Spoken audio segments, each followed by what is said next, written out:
7 ყურანი, 7 მოკლული და 7 საფლავი. ლოპოტის ხეობის სპეცოპერაციაზე პასუხგაუცემელი კითხვები დღითი დღე მატულობს. კადრებში, რომელიც სპეცოპერაციის შემდეგ შინაგან საქმეთა სამინისტრომ გაავრცელა, მეცხრე არხმა მხოლოდ 7 ცხედარი დათვალა. სწორედ ამდენივე საფლავი გათხარეს თავდაპირველად პანკისის ხეობაში.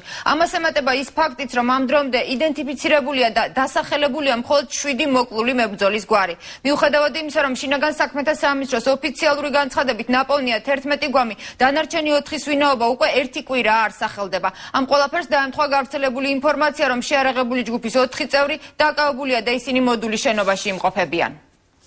1 2 ეს მესამეა, ზემოთ მეორდება ხოლმე მესამე. 4 5 6 აი ეს რა უგდია. ეს 7.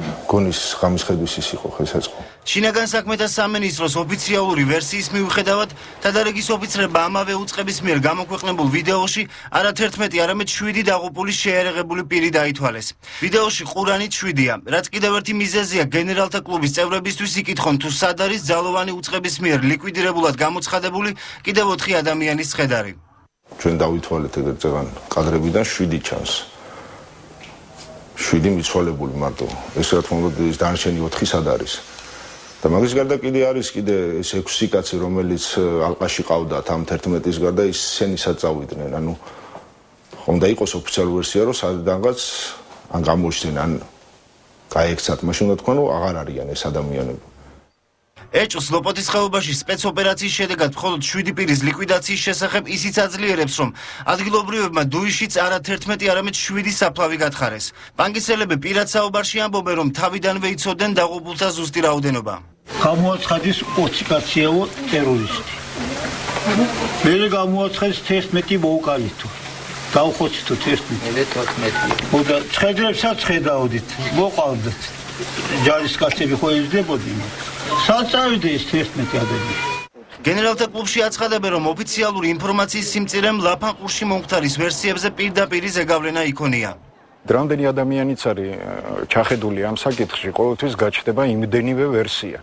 სანამ არ გვექნება ოფიციალური ინფორმაცია, დასაბუთებული ოფიციალური ინფორმაცია.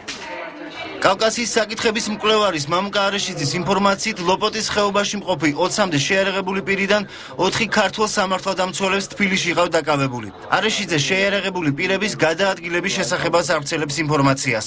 ერთ-ერთმა, რომელიც სავარაუდოდ მონაწილეობდა ჯუბში, ფიზულა მარგოშვილმა დარეკა სირიიდან. და უბრალოდ დარეკა და თქვა, რომ ჩვენ ვართ სირიაში. მე ნაკლებად სარწმუნოდ მესახება ჯგუფი, რომელიც ლაფანყურში აღმოჩნდა, ის სირიაში ვერ მოხდებოდა, ანუ უბრალოდ სირიაში არ წავიდოდა ნახტყორცნებით, ზარბაზნებითა და ესე იგი ეკიპირებით. ცნობის გადასამოწმებლად ძალოვან უწყებას დაურეკეთ, თუმცა პრესსამსახურში მეცხრე არხის ზარებს არ უპასუხეს. შინაგან საქმეთა სამინისტროს მიერ რამდენიმე დღის წინ გავრცელებული ინფორმაციით, დაღუპულების ცხედრების ექსპერტიზა გრძელდება. 11 ლიკვიდირებულიდან 4-ის იდენტიფიკაცია ამ დრომდე არ მომხდარა. ოფიციალური განცხადებით, ლოპოტაში მიმდინარე მოვლენებთან დაკავშირებით მხოლოდ ის არის ცნობილი, რომ სამხედროთა და სპეცრაზმელთა მორიგი ნაკადი ხეობაში როტაციის მიზნით შევიდა.